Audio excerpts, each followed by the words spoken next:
Tu préfères Zarco ou Fabio? Zarco. Et pourtant, c'est pas le meilleur. Eh bien, salut tout le monde, c'est Backup à l'appareil, j'espère que vous allez bien. Aujourd'hui, j'ai le plaisir de vous présenter la GSR 750 de chez Suzuki.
Every single step I had your hand. Now I got the blessings on demand. Anything you say is my command. Whole life heard no, but you told me that I can't. So I let... Pourquoi la GSR? Réponse toute simple, pourquoi pas. Non, je partais à l'origine sur un GSX-S 750, mais trop récent, trop cher. Balade solo ou balade en groupe? Ça dépend. Sur les longs trajets, les week-ends entre potes, on peut emmener madame derrière, mais sinon principalement solo. Avec ou sans chicane? Sans quoi? Ça n'existait pas, c'est ça? C'est toi? Je sais pas, non. Tu préfères Zarco ou Fabio? Zarco. Et pourtant, c'est pas le meilleur.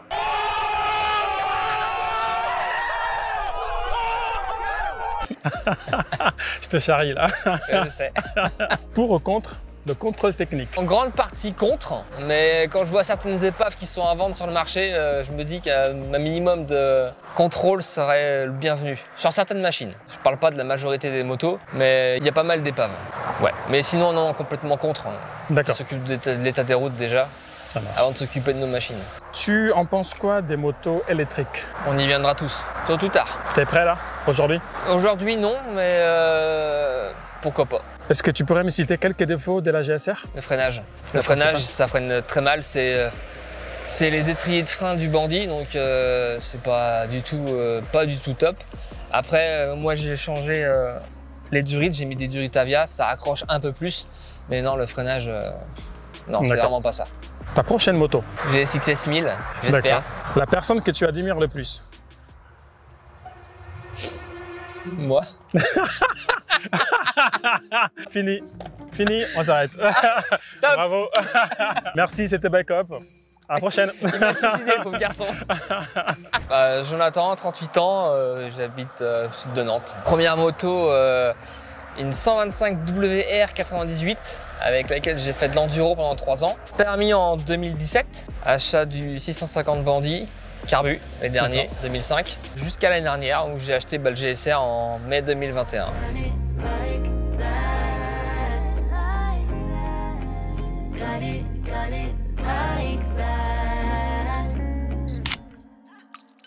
GSR 2015 750, sans ABS, bridé à 106 chevaux. J'ai eu la chance quand je l'ai acheté il y a 1 an qu'elle était déjà pas mal équipée, qu'elle avait déjà donc la selle confort, la cartouche, les poignées, les leviers courts, les embouts de guidon, les protèges carters, le sabot. J'ai vraiment rajouté, comme je le disais, les durites Avia pour améliorer le freinage. Il y a un peu plus d'accroche sur le freinage, qui n'est pas une mauvaise chose sur le GSR. J'ai également changé le filtre à air, donc j'ai mis un KN pour gagner un petit peu en accélération. Normalement en puissance aussi, à vérifier, à passer sur un banc. Un magnifique capot de selle qui m'a été offert par des amis pour mon anniversaire. Oh, j'ai de très bons amis. J'ai vraiment pas fait grand chose dessus moi. Si, donc, support quad lock pour le téléphone et puis un chargeur USB.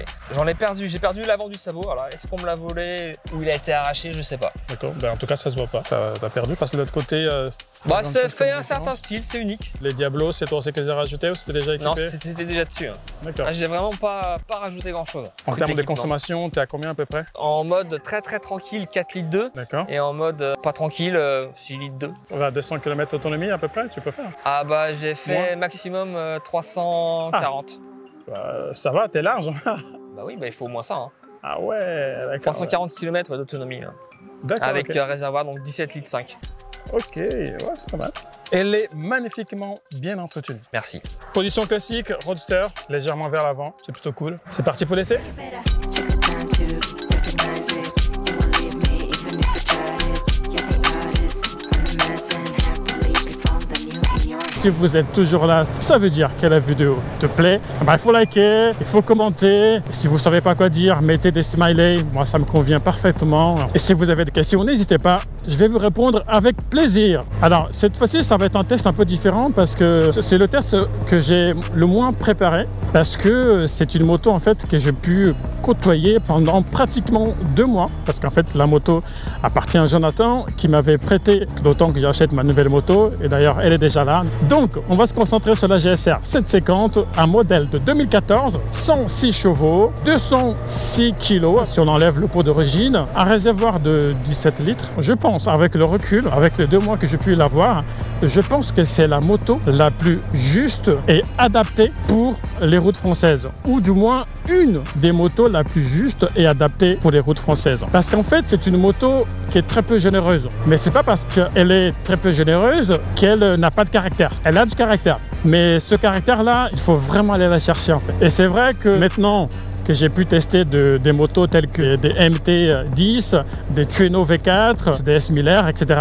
Je ne peux pas dire que cette moto est extraordinaire parce que ça serait vous mentir et puis je ne serais pas crédible par rapport aux motos que j'ai pu essayer. Et je ne pourrais pas dire non plus que c'est une moto fade, sans âme, nulle. Ça serait encore pire de dire ça parce que c'est complètement faux. C'est une moto que j'affectionne, que j'aime bien. Déjà, la marque Suzuki, c'est la marque de cœur parce que c'est la marque par laquelle j'ai pu commencer, donc la Suzuki Bandit. Je trouve un peu dommage que ce genre de moto a moins d'attirance par rapport à une Z1000, par rapport à une MT, par rapport à une CBR 650, par rapport à, je sais pas, à d'autres motos. Et Suzuki est très loin de podium. En termes de marque, Suzuki est en 8e place. C'est déjà pas mal en 8e place. Mais en termes de motos vendues, Suzuki n'est même pas sur le top 20 des motos les plus vendues. Au podium, on va trouver BMW, Honda et Yamaha. Et c'est bien dommage parce qu'ils vont se dire que la moto est un peu fade, un peu linéaire et tout, etc. C'est vrai, mais il faut vraiment aller la chercher. C'est pour ça qu'elle est juste, parce qu'elle ne va jamais te donner plus que tu lui demandes.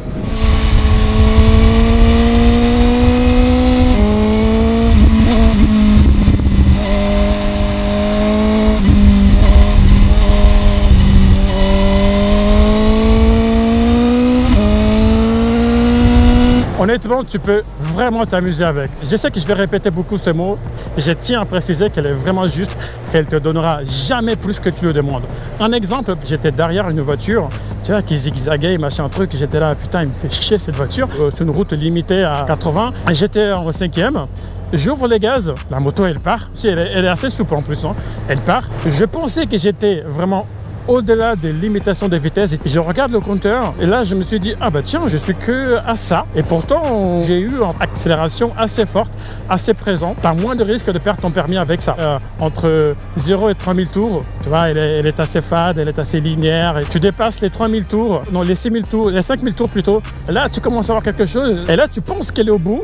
Et tu réaccélères, il y a un deuxième souffle qui arrive, et ça commence vraiment à t'arracher les bras. Tu commences à dire, ok, elle a quand même un petit caractère, voilà. Hein. Allez, petit Axel.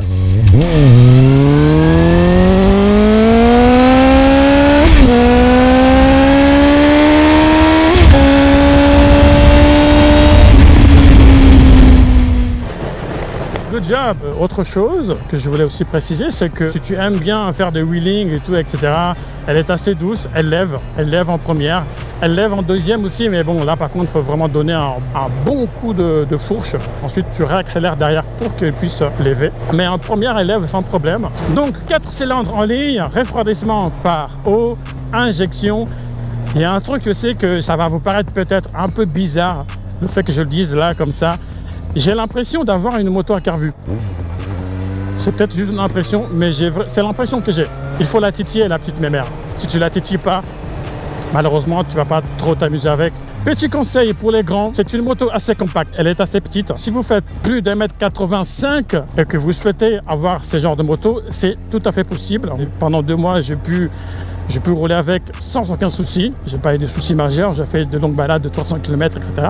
En revanche, changez au moins le guidon d'origine. Si vous avez des longs bras, des larges épaules, je vous conseille de mettre un guidon qui fait au moins 69 cm en largeur pour que vous puissiez avoir en fait le bras en H, non pas en A comme ça. Parce que c'est horrible d'avoir des motos avec des... récemment, j'ai essayé la MT-10. Elle mesurait 73 cm en largeur. Pour moi, c'est très bien.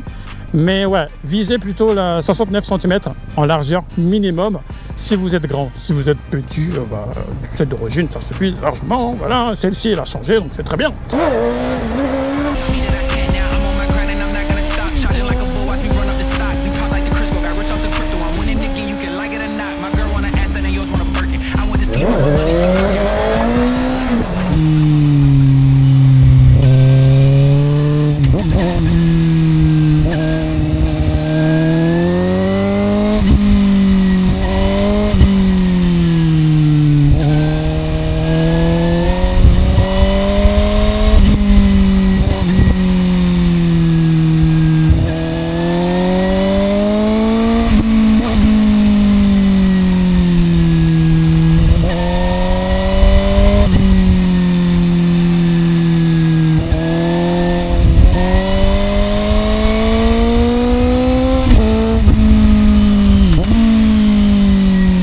Merci beaucoup d'avoir regardé la vidéo jusqu'ici. Laissez un petit like, laissez un petit commentaire, c'est pour aider la chaîne. Ça va m'aider aussi, ça va m'encourager à en faire d'autres vidéos dans le même genre. Sur ce, les amis, prends soin de toi et de ta famille. C'est très important et ciao.